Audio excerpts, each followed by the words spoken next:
I'm a speech scientist primarily. I'm also a lecturer in creative digital media, and I'm always interested in how findings and research in one area of academic endeavor can be used in another in various interesting ways. So I'm just going to talk a little bit about some of the things I've been involved in and I'm working on now and some of the potential that might have.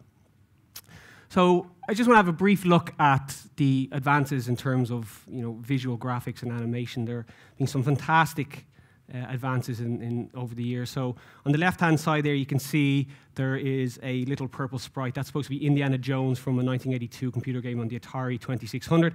And on the right-hand side, an upcoming game called Uncharted 4 from on the PlayStation 4. So huge leap in just over 30 years. Likewise with the Grand Theft Auto games in 1997. Looking at Grand Theft Auto 1, a huge leap in the space of 4 years up to Grand Theft Auto 3, where it was a huge graphical improvement and more immersive 3D environment, and now up to where we are in 2015 with Grand Theft Auto 5. So it's almost photorealistic, so it's a huge advance in that. In terms of animation as well, Monsters, Inc., I've seen this hundreds and hundreds of times, and it hasn't dated. It still looks fantastic. A huge amount of work and effort went into developing the animation. A huge amount of processing time as well to animate the fur on Sully's fur, and it still looks fantastic. And then likewise up in 2009 with Avatar, where they're using new technology and methods to improve the animation and create a more engaging, immersive experience. The thing is that with speech, the same advances have been made. It's not at the same level in terms of the visual aspects of the creative industry. So a computer speaking sounds like a computer trying to sound human. You wouldn't listen to it and say, oh, that's obviously a recording of someone. It sounds too false. So I've got 3 examples here of speech synthesis. State-of-the-art speech synthesis, a basic text-to-speech synthesizer that's freely available. It's embedded in Apple's OS X. There's web pages where you can type in text and it'll convert the speech text-to-speech. It's good, don't get me wrong. This stuff isn't bad, just from a creative point of view, it doesn't sound realistic or human enough to use. Don't know if you can hear that. Try another one. My computer voice is what they call the beta. It still needs improvement, but at least it sounds like me. So that's Roger Ebert, who lost his ability to speak and is speaking through a synthesizer that is modeled on his own voice, using recordings of his voice before he lost the ability to speak. The first text-to-speech one is fairly similar, fairly basic. The next one is Cereproc. It's a company in Edinburgh who are specialists in speech synthesis, and this is an Irish voice they created called Kathleen. This is speech synthesis. So it sounds good, it's intelligible, you can hear what it's saying, but you couldn't stand more than a few minutes of that. You couldn't create a virtual actor in terms of speech. You can do it visually, as we saw with some of the other slides there. It looks quite good, it's believable, it's fantastic in terms of some aspects of it. But they always have to have an actor behind them because speech synthesis isn't up to it in terms of creating realism. But I think we need to look at it slightly differently in terms of speech technology and start looking at realism is not necessarily about sounding human, not having the words sound exactly like they're human, that it's more about trying to understand and model human communication and our complex interactions. Here we'll talk about 2 different kind of projects and technologies that I was involved in and how they can be applied to create more engaging, realistic interactions in the creative industries. So when we speak, we gesture. So there's kind of 3 broad categories. There's emblems, there's illustrators, and there's regulators. So emblems are culturally embedded. They're very strong. It's very hard to not understand what they are if you're from certain cultures. So for example, if you hold a middle finger up, it can't really mistake what that is. You wouldn't go into a bar and say, can I have 1 drink, please? You'd be thrown at, can I have 2 drinks? The same thing would happen. So there's no mistaking what it is because it's such a strong, culturally loaded emblem. Likewise, with this hand gesture here means 0, or it might mean everything's okay, everything's fine. Someone told me that in Malta it actually means you're indicating that the person you're talking to is an asshole. So very, very strong, but there is a context to them as well. Illustrators are just that. They illustrate what we're saying. So we use them to underscore what we're saying. We use them to show and demonstrate visually, to show spatial relationship, to show that we're thinking, put our hand in the air, wave it like that. And they go hand in hand with speech. The 2 of them are intimately linked. It's almost impossible to separate out the 2. And in fact, if you were to give a speech or presentation without using illustrators, it wouldn't be as memorable, it wouldn't be as engaging, it wouldn't be as interesting. So if I was to stand here with my hands by my sides, it would look very, very odd. It might be memorable for that reason, but it's very hard, actually. And even if you become consciously aware of your gestures, as I am now, it's actually hard to stop doing because it's such an automatic process. And then there's things like regulators, and they just regulate the flow of conversation. So they let the other person know, I'm about to stop speaking, you can speak. They let the other person know that you agree with your head movements or you disagree. And they give back channels just to let the person know that you're listening and paying attention.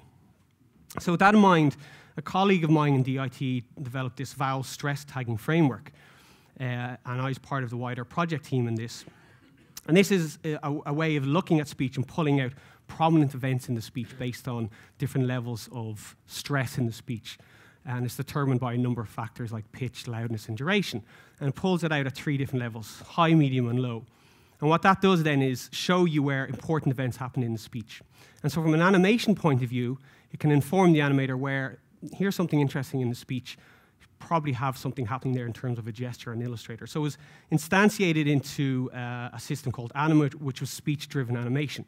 So it worked by running the speech through it and then having a library of movements and attaching them to these speech events, automatically or semi-automatically, in that the animator could go in and change the animation attached to certain speech events. This is a very short little demonstration used for a commercial implementation called My Lonely Planet, which was a kids site. It's multilingual, so it was tested on numerous different languages.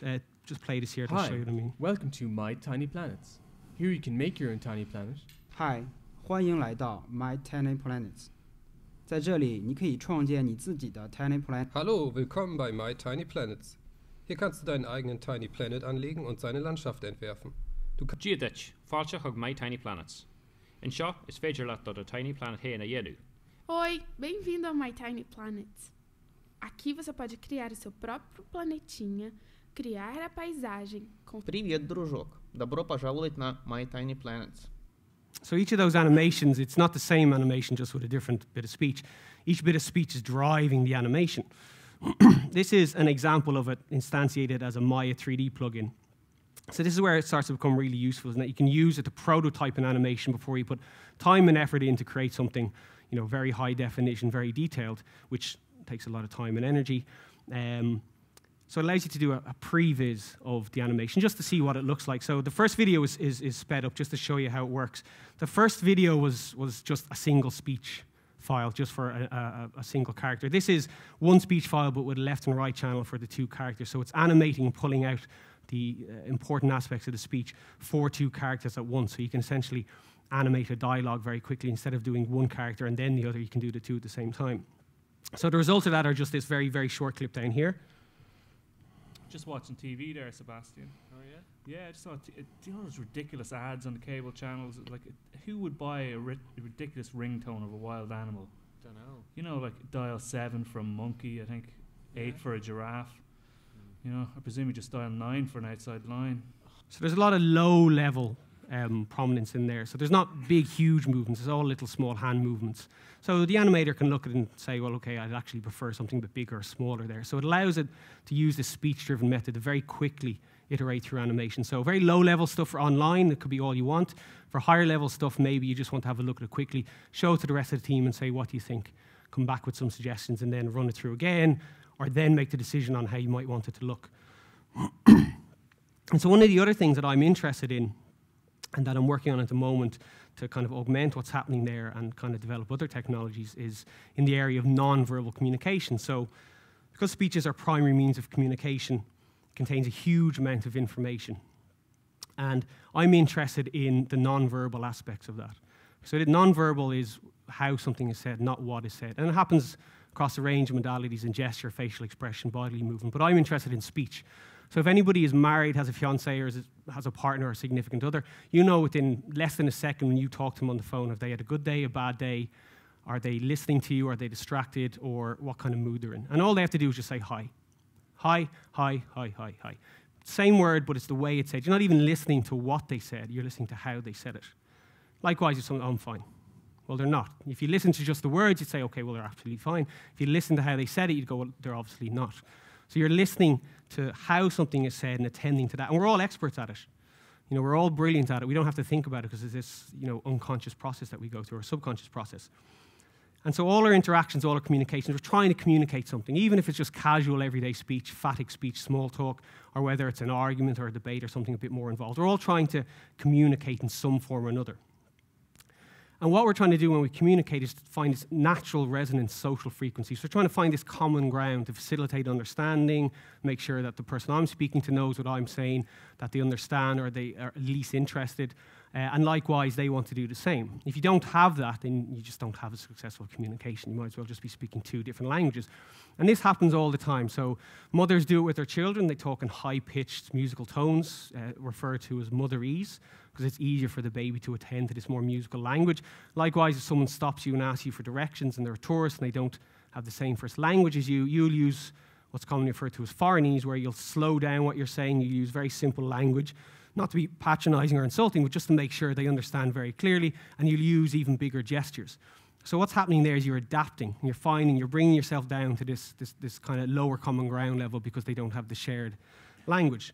So what I'm interested in is how we adapt and why we adapt when we speak. There's numerous terms for it. Synchrony, in various popular science literature, you'll hear about body language mirroring. It's the same thing in speech. It's more precise to refer to it as accommodation or adaptability, because that's what you're doing. So when you speak, you adapt. And you do it for a range of reasons, like I said, to find common ground, but also to show that you're involved. The more involved you are in a communication, the more you adapt to the other person. So if you want to be part of a social group or show that you like someone, that you're similar to them, you'll go through this process. Likewise, if you want to show that you're separate from someone or different, or you don't like the person, you'll start to differentiate yourself. So in gesture, you might stand like this, just to really close yourself off. In speech, you'll find the same thing as well. You won't rise to their level. You won't start to speak in the same similar style as them. And it's not always very noticeable. It's not as if the person jumps up massively in pitch and you do the same thing. It's a lot more subtle than that. And it's very hard to control consciously, because as soon as you do, you start sounding odd and different. So myself and a colleague, when I was working down here as a postdoc, we developed some technology to measure how we adapt in speech, and to look at, can we measure how well people are communicating? And yes, we can. So we developed this technology. It was licensed to a company called Crew Factors. It uses it to measure how well people are communicating in safety-critical environments like aviation and surgical teams, and any team working in a mission-critical or safety-critical environment where there's a cost to life. Aviation being the best example. And if we can measure it, we can quantify it, and then we can visualize it. So we can show and say, look, here's how well people are communicating in this instance. So in this case here, it was a short 6-minute conversation. It was actually between a colleague of mine and Bruce Dickinson of Iron Maiden. It was an aviation event in Dublin. We managed to grab him over to try the system out. Now, he's been flying for decades. He's an aviation entrepreneur as well. He's involved in the business side. And in fact, when we were talking to him, he hardly ever mentioned the music, because he was just so into the aviation. So he was talking to a colleague, and you can see in the top left, you can see that it starts quite low and picks right up to excellent. So they were getting on fantastically well after about 3 minutes. So each of those points is in and around a minute. It's averaged out over a minute. You can do it a lot shorter. You can do it over longer periods. When a minute gives you a nice overall average view of what's happening within that minute of speech. And in fact, he got the highest score that day. It was fantastic. It was an excellent communication, very, very high. We can also look and see, well, who's making more of an effort to communicate? So who's adapting more to the other person? And this is important for a number of reasons. But on the graph there, you can see Bruce Dickinson was the light blue. My colleague was in the dark blue. So my colleague was making more of an effort. And this was because Bruce Dickinson took on a leadership role straight away, started dominating, and subconsciously wasn't adapting as much to my colleague because he's the leader, so why should he? Now, it's not very unbalanced. It's quite balanced. We've seen stuff that's almost fully one color because someone just isn't making an effort. It's quite a good balance. And you can look at things like, how much interruption there is. And this is all part of speech-type gestures like regulators. So the person trying to take the turn and barge in and agree or disagree. So there's a range of things we can do. But the thing I'm most interested in now is, well, if we can get loads of conversations and we can analyze it and say, there's good communication, there's bad communication, here's where they're really involved, here's where they're not involved, and then we can model that. So we can just churn through loads and loads of conversations, train up some machine learning algorithms, and basically say, give me a model of what's positive communication and what's bad. So when you want two people to have a good communication, these factors should be there. And if we can model it, then we can instantiate it and use it in interesting ways. So going back to the speech tagging and the Anima software, you can add another layer to say, well, here's where there's prominent events, but also here's where there's excellent communication. Here's where there's really poor communication. And that can be reflected in the gestures and the movement attached to it. Likewise, we can create more immersive, realistic environments. So, for example, from a gaming point of view, you can have non-player characters standing in the background and not look and sound like they're just reading text to each other, but actually responding in a realistic way.